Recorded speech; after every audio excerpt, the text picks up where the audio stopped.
He is the fastest qualifier. How about it for Jason Myers of Walnut Cove?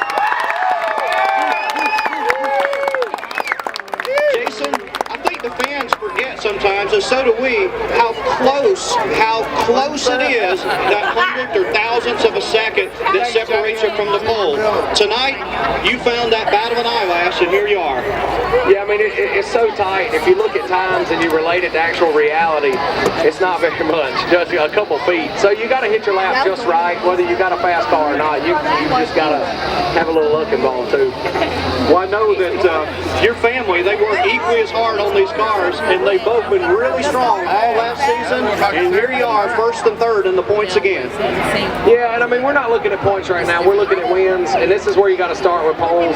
We've been close a couple times this year, but we finally got her up on the front row, so I got Big Brother starting beside of me. Maybe I can hold him off and give him a run for his money. Hey, I had a chance to see Fitzgerald, attorney at law. He was up with us in the booth last week, and then this week I had a chance to go downtown, check out another one of your sponsors, Corks, Caps, and Taps downtown. You got some good sponsors behind that car. I really do. Mark Terry and those guys and Lily, and I love them to death. Awesome people, and that's the thing. They're not just sponsors; they're great friends. And I tell people that all the time. They're huge race fans too. I didn't have about an hour. We could have spent all day talking about racing. Oh yeah, and that's a big part of it too. They got to be race fans. They're here tonight. They come about every week, and that's what you got to have. They're involved. They're not just sponsors. But also, I want to throw Adam's Towing in there. Him and Doug and Wendy help us out too. Wendell Edwards, Mark Moorfield. I got to thank my dad. I also want to thank all the fans and the race teams that came down tonight. We did a fundraiser for the Armed Forces Foundation this weekend. We got a decal on the roof of the car. I think we raised a little over $1,000 this afternoon. That's awesome of your team to do that.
Hey guys, this is our video for our 4th week of racing this year at Bowman Gray.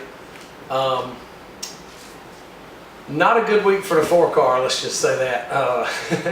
I've had better weeks. You know, it's just hard to describe the feeling you get when you just make mistakes to lose races. You know, this week we went over there and we had the fastest race car. We sat on the pole. Burt was outside. Which is, you know, a big step for us. It was our first pole for this year at the stadium, and you know, we had a super fast race car, but you know, with Burt starting on the outside, I knew I had my hands full because Burt's race car right now is just unbelievable at the stadium, and you know, ours is too. So you just got two guys that are just both going as hard as they can trying to win, and Burt ended up winning, and we ended up spinning through the infield and missing a draw for the second race, and you know, it's a little bit more to go through than I want to try to explain. But you know, it's like I told somebody, you know, I wasn't gonna get beat. I was gonna beat myself if I lost. It was either overdrive the car to try to win and take a chance of something happening, or win the race. And unfortunately, we didn't win. So you know, we ran side by side with Burt for a couple laps. I think about the 3rd or 4th lap. We were actually running so hard, side by side, we were pulling away from the rest of the field, running side by side. And that's, you know, usually when two cars are side by side at the stadium, the guy behind them is able to close up because you're faster to run by yourself than you are side by side. But when you take two fast race cars as fast as mine and Burt's and put them side by side, even side by side, we can pull away. So we just, the car was really, really free. Burt's car was free too, but mine was quite a little too free. You know, even for a 25 lapper, I didn't really want to tighten the car up from qualifying because I knew that we only had 25 laps to run, and I figured I could hang on for 25 laps. And I knew if I could get by Burt on the start, it was a pretty good shot we were going to win. He probably wouldn't have got back around me if I could have cleared him on the start. And you know, like I said, we ran side by side for a few laps, and the car just kept turning sideways and getting worse to where usually once the tires heat up, it gets better. But this time it actually got worse. So I just sailed her off down into turn 1 on about lap 3 or 4, and it just finally just came on around with me, and I slid through the grass and went from 1st to probably 12th or 14th, and the nose was tore up, and we had to come in and open it up to let air get in so the car wouldn't run hot, and ended up finishing about 17th, I think. So we're pretty much out of the points for this year. I think I went back to 8th, but I lost probably 80 points at least. So you know, now we just go for wins. We don't have anything else to worry about. You know, that's kind of our actually that's definitely our focus now. Is winning some races, because we showed them Saturday for qualifying on the pole that we got a car good enough to win. So we'll just have to go over there this week and see what we can do. We've actually got 2 races this weekend. We got a 100-lap race Friday night, which is a redraw race where they draw the whole field. Saturday night's another 100-lap race and redraw the whole field. But that's one of those deals where you go over there Friday and you know you have to get through Friday before you can get to Saturday. So we'll go over there Friday and do what we can to try to win. And you know, coming off a doubleheader from this past weekend, we actually had a race at Coastal Plains, close to Jacksonville, North Carolina on Sunday. So I apologize to all the fans or anybody that came down in the pits after the race wanting autographs or just to say hey or get t-shirts or whatever. We kind of had to get out of there because we had to be, you know, on a 4-hour road trip first thing in the morning. But we had a pretty good run down there. Burt ended up 3rd, I ended up 4th. Not a bad day. We actually thought we finished 2nd, but there were some scoring discrepancies. So by the time we stayed around and went through all the scoring tapes and the transponder numbers and everything, we ended up 4th. It was pretty wild. You know, we have to make a pit stop in those races. It's mandatory, but you don't have to take a tire. Unfortunately, the guy that won the race, he didn't take a tire, and the rest of us did. So he used that to his advantage of not having to pit and put on a tire. But my guys did super good pit stop. We just came up a little bit short. It was 125 green flag laps, and we didn't have any cautions. So we had to make green flag pit stops. So that puts a lot of pressure on you guys doing a green flag pit stop. And you know, my guys nailed it. So